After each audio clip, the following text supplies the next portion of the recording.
The Senate will come to order. I ask everyone to please rise and recite the Pledge of Allegiance. I pledge allegiance to the flag of the United States of America and to the republic for which it stands, one nation, under God, indivisible, with liberty and justice for all. In the absence of clergy, let us bow our heads in a moment of silent reflection or prayer.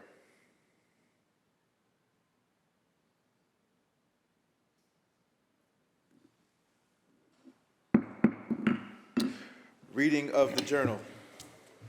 In Senate, Friday, March 13, 2026, the Senate met pursuant to adjournment. The journal of Thursday, March 12, 2026 was read and approved. On motion, the Senate adjourned.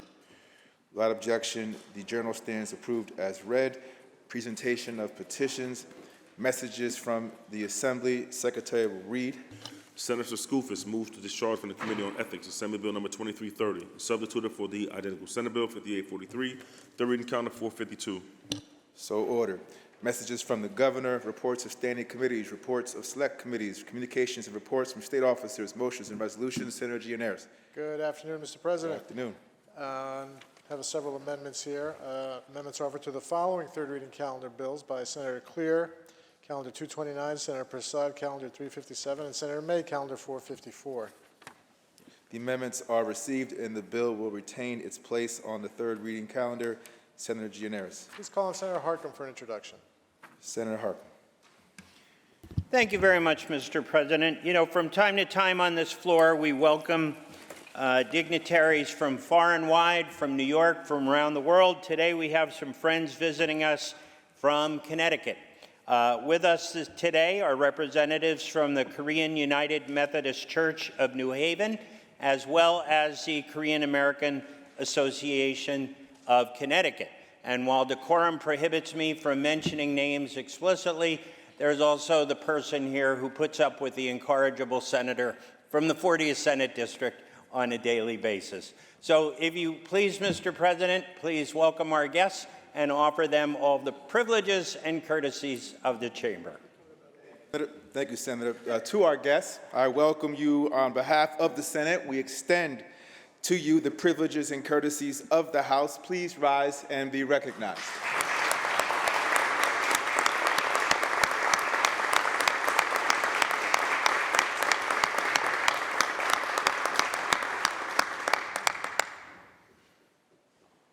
Senator Gianaris. Mr. President, Senator Harkin didn't want to mention his wife's name, but I can. So welcome to Jinhee Stevens, who is part of the delegation that was just introduced. We have a privilege resolution at the desk. Let's take that up right now, Resolution 1753, and recognize Senator Kavanaugh after reading that resolution's title. The Secretary will read. Resolution 1753 by Senator Kavanaugh, honoring St. Patrick and all persons of Irish descent upon the occasion of the celebration of St. Patrick's Day on Tuesday, March 17, 2026, and memorializing Governor Kathy Hochul to proclaim March 2026 as Irish American Heritage Month in the state of New York. Senator Kavanaugh. Thank you, Mr. President, and happy St. Patrick's Month to everybody.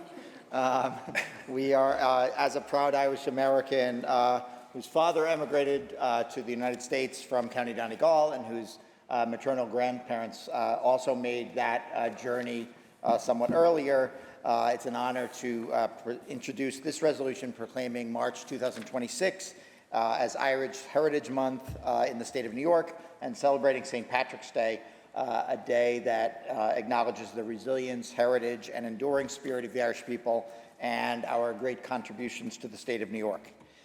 Today, of course, we honor St. Patrick, who's the patron saint not only of Ireland, but also of the Archdiocese of New York. And we also celebrate the generations of Irish immigrants, many of whom turned hardship into hope and really have enriched New York and our entire nation. In the mid-19th century, millions of Irish began flowing into the United States through what's known as the Golden Door, often, of Ellis Island, seeking refuge from famine, from political oppression, and from injustice. Among them was Annie Moore of Cork, Ireland, who was the very first immigrant from anywhere in the world to arrive at Ellis Island in pursuit of a new life in America. Many of them arrived with very little and yet contributed so much to New York, building the Erie Canal. Many thousands of Irish were involved in that, as well as lots of our infrastructure, and in a continuing tradition of being very important in our trades, our workers who construct and maintain all kinds of infrastructure around the state. The spirit of public service of the Irish runs very deep. For a quarter of the Continental Army was Irish-born, including the Fighting 69th that served on the battlefields of the Civil War and through many of our conflicts up to this day, and is headquartered in the 69th Regiment Armory in Manhattan. One of the very first Medal of Honor recipients post 9/11 was Navy SEAL Lieutenant Michael P. Murphy of Smithtown. And of course, I had the honor yesterday of joining an Irish delegation at 9/11, at the 9/11 Memorial and Museum, and many of my Irish brethren and sisters gave their lives on that day answering the call of service as police officers and firefighters. That proud tradition really has sort of been consistent throughout our history as a country. Again, I mentioned the Continental Army, and also 9 signers of the original Declaration of Independence, and 23 United States presidents, and a few governors I'll get to in a moment. This is also Irish History Month, so it is important to recognize also the many Irish-American women who've been visionaries and trailblazers. Annie Sullivan, who opened up the world to Helen Keller as her teacher. Nellie Bly, who changed the face of journalism. Colonel Eileen Collins, who was the first woman to command a space shuttle and is a New Yorker. And their legacy reminds us that the Irish spirit of courage has never been confined to one arena, one area of life, but across many sectors and activities in our society. Their legacy also lives on through, again, public service right here in New York. Of course, a leader like Al Smith, New York's first happy warrior, who really defined much of the great changes in our country, starting with services and programs in New York that made sure that we lifted up the neediest, make sure we took care of everyone in our society, and became the New Deal programs of the 40s and into the 50s, and still are some of our basic safety net programs to this day. The labor movement, of course, has been led by many Irish Americans and continues to do so today. And, of course, we're very proud as Irish Americans to have a governor who is of Irish descent and also very much embraces that experience as a formative experience of her own, and something that really defines her work and her commitment to making sure we're caring for all New Yorkers. St. Patrick's Day is more, of course, than a tribute to the past. It's a living celebration of values that unite Irish people all over the world and us also as New Yorkers. Resiliency in the face of struggle, solidarity in times of division, and the belief that every person deserves dignity. The Irish island, of course, has been divided at times. There have been discrimination and oppression based on religion and other divisions in our society. We are very proud now that we are hopefully moving past those in a permanent way, but we know that also Irish Americans and the Irish have learned from those experiences, and again, we try to apply them to our work here. As president of the American Irish Legislative Society, I'm happy to work with leaders in this chamber and across the other side of the building, including our Vice President, Senator Patrick Gallivan, and our Treasurer, Pat Fahey, as well as Mary Beth Walsh and Mike Fitzpatrick, our Assembly colleagues. So as we honor St. Patrick, who stood against intolerance and discrimination suffered by the Irish people, we are mindful of the continuing need to stand for justice, inclusion, and mutual understanding here in New York and Ireland and around the world. This includes, again, our steadfast commitment to the Good Friday agreements and the peace and reconciliation is brought to the north of Ireland since 1998. And we know we are very much, as Americans, proud of the fact that American leaders of Irish descent and others were very instrumental in bringing that peace process to fruition in 1998 and continue to support that process. So again, tomorrow is the biggest St. Patrick's Day parade, not just in New York State, but anywhere in the world. We're expecting, as we usually do, about 2 million spectators, about 150,000 marchers. And it's not just a day for the Irish, it's a day when countless New Yorkers and many people from Ireland and other parts of the world join us in the spirit of Ireland and in the spirit of celebration. So for anyone who might be considering joining us, who's within earshot of the speech, I say Céad Míle Fáilte, which means, of course, 100,000 welcomes. I'm sure that's on the tip of all of your tongue. And again, St. Patrick's Day has very much become not just a day, but really a month of celebration across our communities. I know many of my colleagues have participated in parades and other events. So again, thank you for the opportunity to speak with you. And just to end, there's an old Irish blessing that says, we all live in each other's shelter, and I hope we can continue in that spirit. Happy St. Patrick's Day, and I vote aye on the resolution. Thank you, Senator. Senator Fahey. Thank you, Mr. President. I join my colleague in noting Irish Heritage Day every March. We do hear the bagpipes echo down the streets, and a lot of green appears around the Capitol and certainly in New York City tomorrow. But today here is a day to remind ourselves it's more than parades or even pints. It really is about heritage, the shared sacrifices, resilience, and then that enduring promise of America. It's a month that puts me down memory lane. My story is a very personal one, and I certainly share the pride. And I have to say, the older I get, the more I believe that my roots have become a compass for my life. I was born in Chicago to Depression-era immigrant parents who left small farms. Didn't really want to leave those farms, but they arrived here after immigration reopened in after World War II. They were the very last of a generation to come off the boat right here in the New York City harbor, or right south of us, I should say.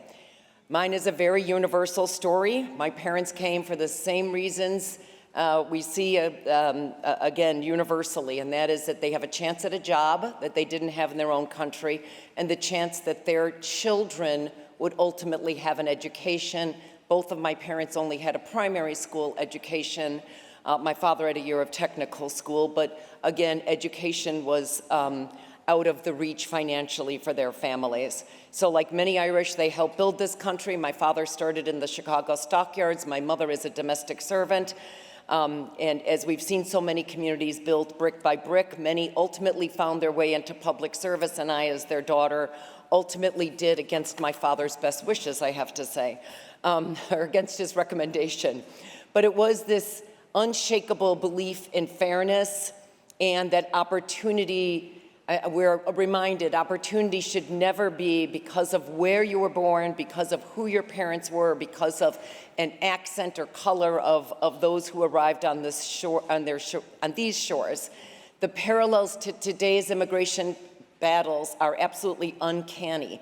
My parents, through a lot of hard work, were afforded one version of an American dream, as many generations were, but that has really turned into more of a fairy tale for way too many.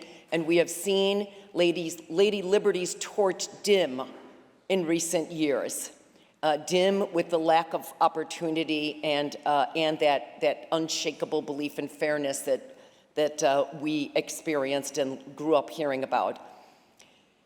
We must not forget, so it's a reminder to me not to forget the roots, not to forget our shared roots, the repression that held Ireland back for centuries, and the suffering for centuries because of an autocratic rule, and I think it has led me to become so outspoken as I reflect on those.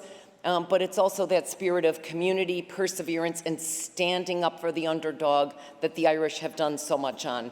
So as we celebrate the culture, the traditions, and the values of generosity, courage, and more, it is a reminder of the shoulders we stand on, the shared sacrifices, And one of the many beautiful sayings from Ireland is, may your troubles be less, your blessings be more, and may nothing but happiness come through your door. And with that, Mr. President, I wish all smiling eyes shine down upon all of us here and throughout this state. Thank you. Thank you. The question is on the resolution. All those in favor, please signify by saying aye. Aye. Opposed, nay. The resolution is adopted. Senator Gianaris. Mr. President, Senator Kavanaugh would like to open that resolution for co-sponsorship. Resolution is open for co-sponsorship. Should you choose not to be a co-sponsor, please notify the desk. Senator Gianaris. Let's take up the calendar, please. Secretary will read. Calendar number 102, Senate Print 3852B by Senator Hinchey, an act to amend the Environmental Conservation Law. Read the last section. Section 3, this act shall take effect on the 180th day after it shall become a law. Call the roll. Adabo, Gianaris Kruger, Ort, Sukkot, and Zellner. Announce the results. Ayes 60. Bills passed. Calendar number 122, Senate Print 3736 by Senator Comrie, an act to amend the Public Authorities Law. Read the last section. Section 3, this act shall take effect immediately. Call the roll. Adabo, Gianaris Kruger, Ort, Sukkot, and Zellner. Announce the results. Ayes 60. Bills passed. Calendar number 159, Senate Print 119 by Senator Claire, an act to amend the Emergency Tenant Protection Act. The bill will be laid aside for the day. Calendar number 336, Senate Print 566 by Senator Skoufis, an act to amend the Executive Law. Read the last section. Section 6, this act shall take effect immediately. Call the roll. Adabo, Gianaris Kruger, Ort, Sukkot, and Zellner. Announce the results.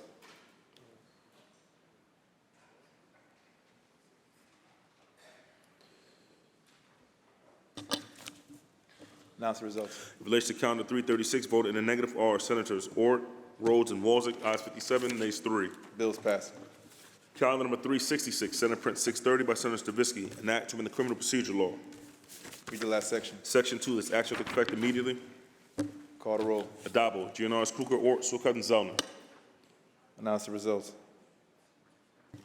Ayes 60. Bills passed. Calendar number 431, Senate Print 3699 by Senator Sanders, an act to enact the Facial Recognition Technology Study Act. Read the last section. Section 4, this act shall take effect immediately. Call the roll. Adabo, Gianaris Kruger, Ort, Sukkot, and Zellner.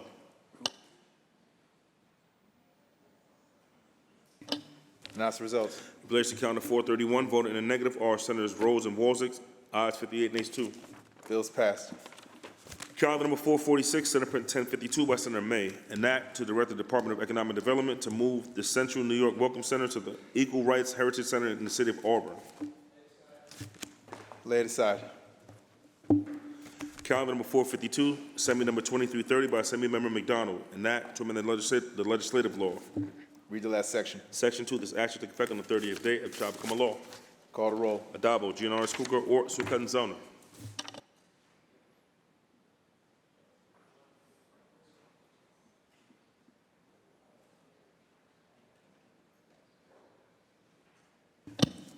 Announce the results. In relation to Calendar 452, voted in the negative are Senators Chan and Rhodes. Ayes 58, nays 2. Bills passed. Calendar number 456, Senate Print 257 by Senator Martinez, an act in relation to authorizing a study on lithium-ion battery fires and prevention. Read the last section. Section 3, this act shall take effect immediately. Call the roll. Adabo, Gianaris Kruger, Ort, Sukkot, and Zellner. Senator Burrell to explain his vote.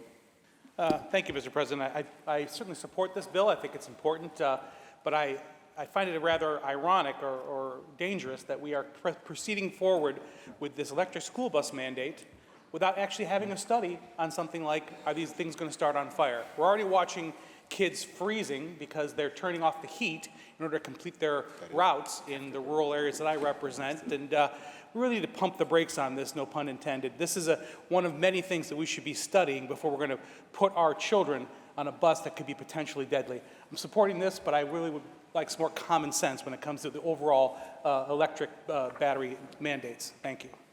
Senator Burrell will be recorded in the affirmative. Senator White.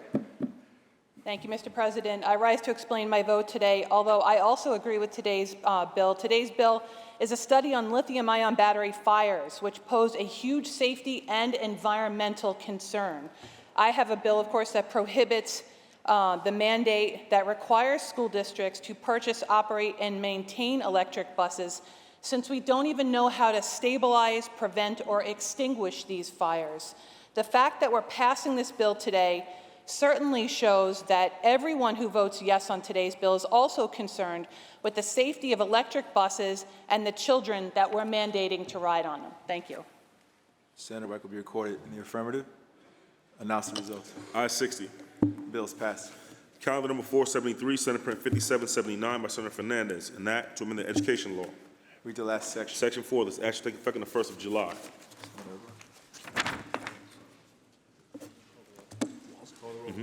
Call the roll. Adabo, Giannaris Kruger, Ort, Sukudden, Zellner. Senator O'Brock, explain your vote. Thank you, Mr. President. This is a great bill, plain and simple. And I'm grateful for Senator Fernandez for bringing this forward. And again, it kind of shows that when we sit down, discuss, talk, be able to work things out, great things can be accomplished. And the fact that this bill will take potentially much needed opioid antagonists and put them in an area where if there is a health issue, most people know where these AEDs are anyway. I think it's just well thought out, great bill. And again, Senator Fernandez, thank you for bringing it forward. Every once in a while I say in Albany we get it right. Today we got it right. Thank you, Mr. President.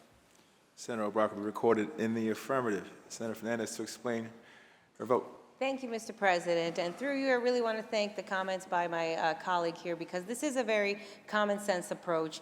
First aid kit, well, EDUs are the tools that we run to when there is someone in distress, when they are unconscious. And many times maybe they don't need that, or maybe they do need Narcan. But this does provide more tools in a secure location to help somebody in their most desperate time of need for whatever may be the cause. So I thank everyone for voting for this bill and for making New Yorkers safer by having the tools all together. Thank you.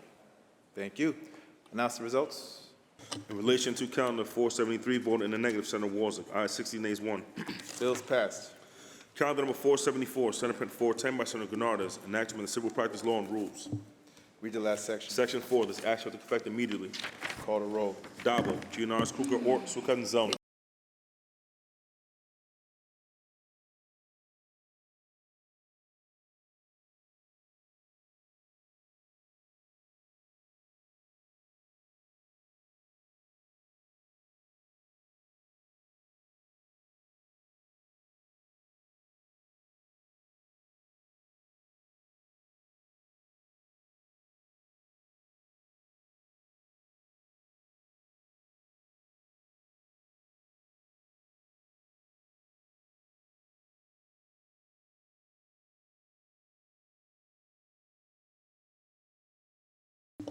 Announce the results. In relation to calendar 474, voted in the negative are Senators Ashby, Borrello, Kanzeri Fitzpatrick, Chan, Gallivan, Griffo, Helming, Lanza, Martins, Matera, Murray, Obrak, O'Mara, or Palumbo, Rhodes, Rawson, Steck, Tedesco, Walzer, Weber, and White.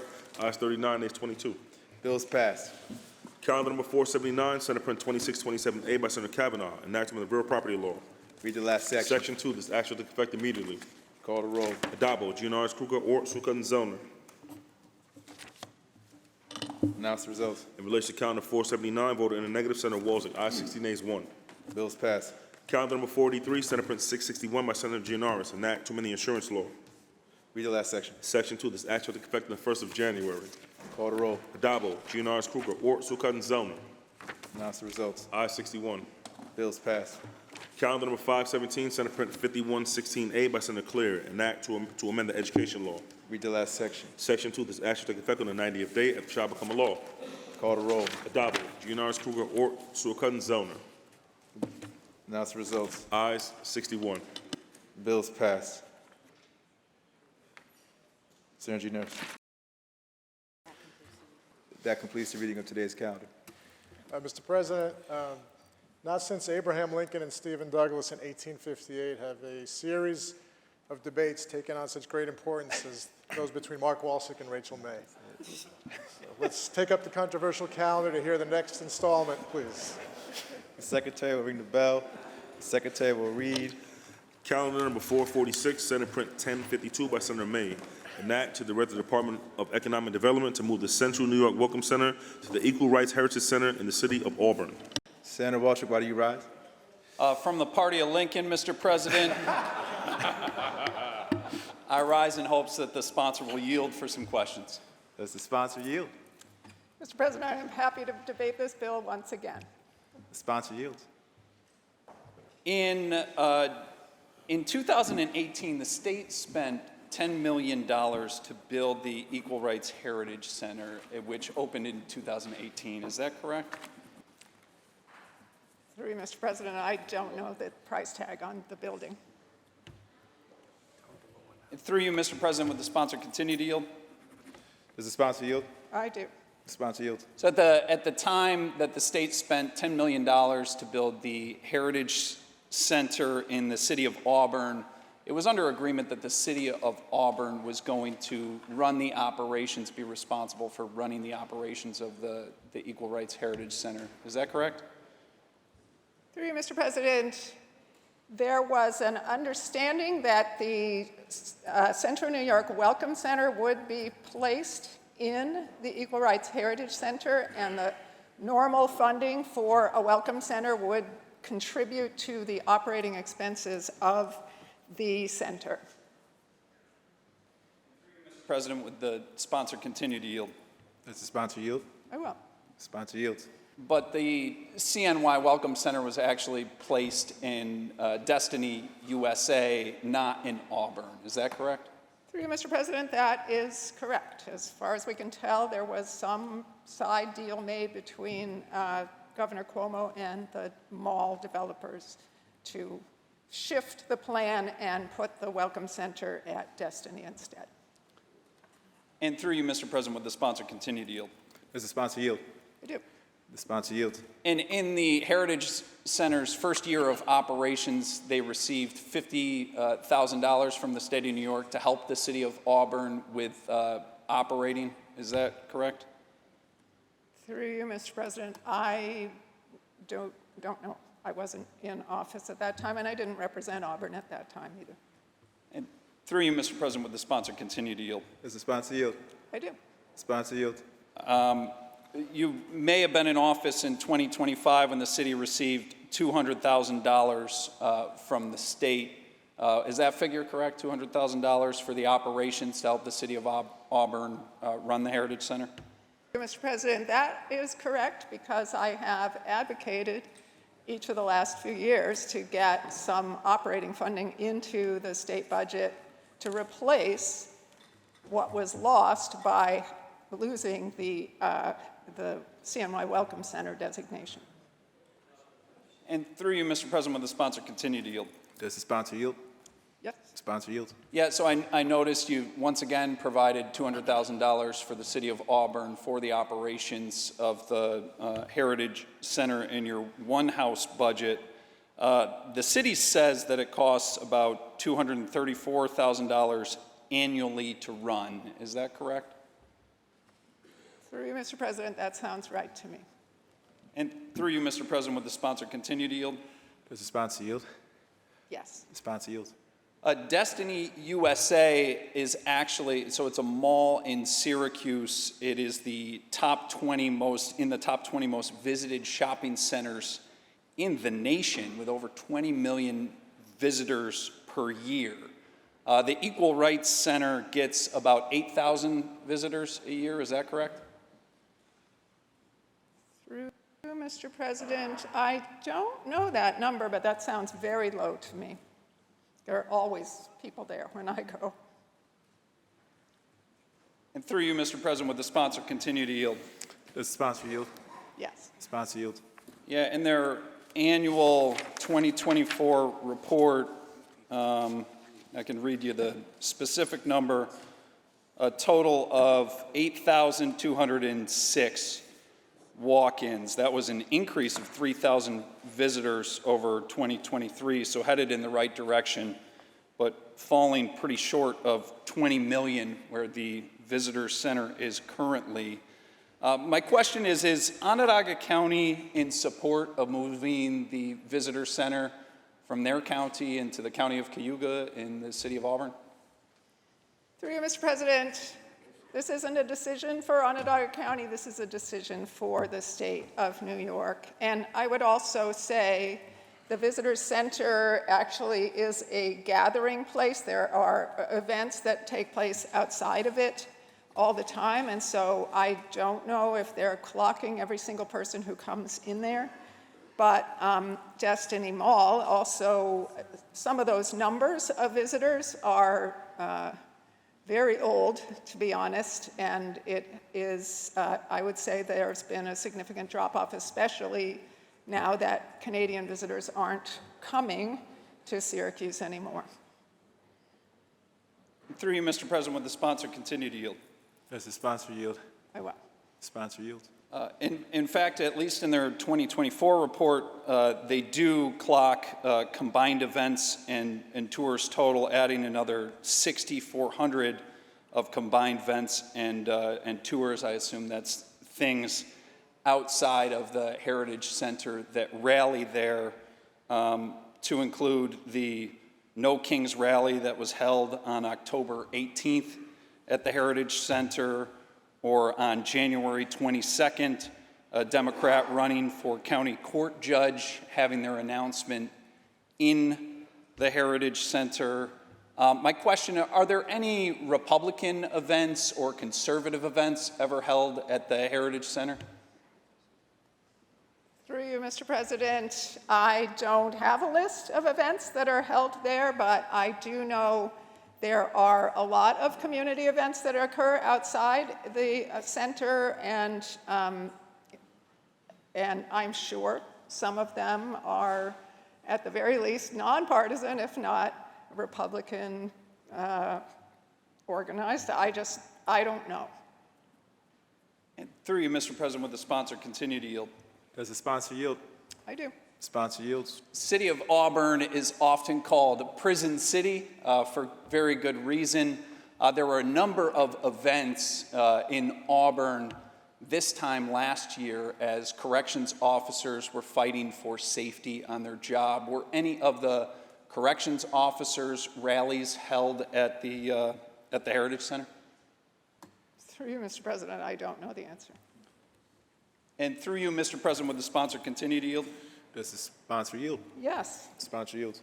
Do you happen to know the party registration of the executive director, the chair of the board, the treasurer, and almost the entire board of directors? Mr. President, I do not see how that is relevant to this question, and the answer is no. Thank you, Mr. President. On the bill. Senator Walchuk on the bill. So this bill would move the Central New York Welcome Center from one of the largest malls most frequently visited in America. It is in the top 20 largest malls, has over 20 million people visit it each day. I know it well because I grew up in the Central New York region. I also represent the North Country and have many Canadian friends who talk about doing their Christmas shopping there. That's why it's situated well to be a welcome center.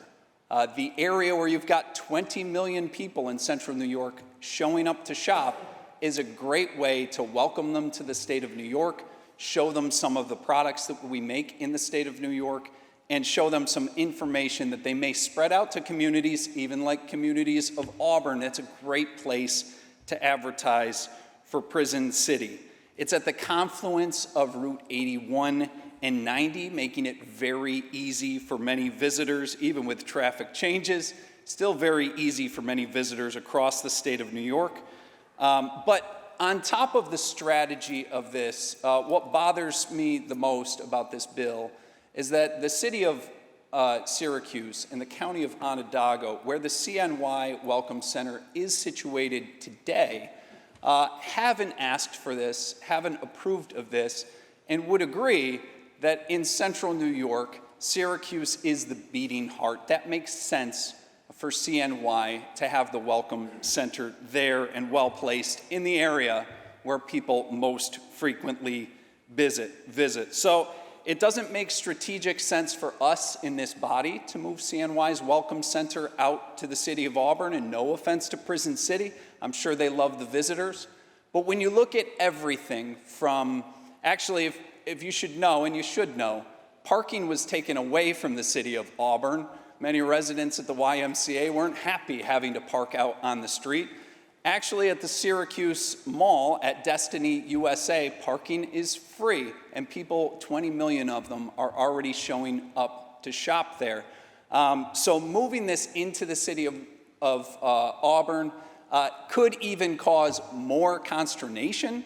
And the real reason that this is brought forward is to support the Democrat hangout in the city of Auburn. This is the place where all the events are. This is the place where all of the organization are. This is where people coalesce and have rallies for one side of an issue, not for the other. And that's what makes it difficult in this body with the state of New York and taxpayer dollars that we're investing here to say no. So I hope that you will join me in voting no on this bill. Thank you. Are there any other senators wishing to be heard? Seeing and hearing none, debate is closed. The secretary will ring the bell. I'm sorry, Senator Gianaris. Mr. President, we've agreed to restore this to the non-controversial calendar. Read the last section. Section 2, this act shall take effect immediately. Call the roll. Adabo, Gianaris, Kruger, or Sukutin. Senator May to explain her vote. Thank you, Mr. President. When the state builds a building, I think it is reasonable to expect that that the state will have a plan for how that building will be operated over time. The state built a very nice building right in the middle of Auburn, right across from City Hall, right next to the Seward House, which is a very important tourist destination, and right around the corner from downtown. And then the state pulled the funding that was supposed to be what enabled the building to continue its operation. And personally, I think this is irresponsible on the part of the state and an insult to the city of Auburn. And it has left the city in a position where either they had to come up with a significant amount of money to run this building or watch it fall down, essentially, right in the middle of town. So I am proud to advocate for a sustainable system of funding the operation of this building. But I also need to say clearly, this isn't about partisanship. This isn't about some kind of lefty plot. This is about infrastructure and how we support the institutions in our upstate cities. And the reality is, even if I think it's pretty inflated to say 20 million people are visiting Destiny Mall now in a year, the reality is that the Welcome Center at Destiny Mall is located in a distant corner that very few people ever see. So the numbers who actually visit that Welcome Center, I've been by several times to check, and there's almost never anyone there. So I would bet if they were collecting information that there are actually at least as many people visiting the Welcome Center or visiting the Equal Rights Heritage Center in Auburn as there are visiting the Welcome Center at Destiny Mall. So I think this is smart economics for us to put state money into operating this building, and I think Auburn is deserving of it, and I vote aye. Senator May will be recorded in the affirmative. Announce the results. In relation to calendar 446, voted in the negative are Senators Ashby, Morello, Cancel Fitzpatrick, Lanza, Martins, Matera, O'Mara or Palumbo, Rhodes, Steck, Tedisco, Warzick, Weber, and White. Ayes 47, nays 15. The bill is passed. Senator Gianaris, that completes the reading of the controversial calendar. Is there any further business at the desk? There is no further business at the desk. I move to adjourn until tomorrow, Tuesday, March 17th, St. Patrick's Day at 3 p.m. On motion, the Senate stands adjourned until Tuesday, March 17th at 3 p.m.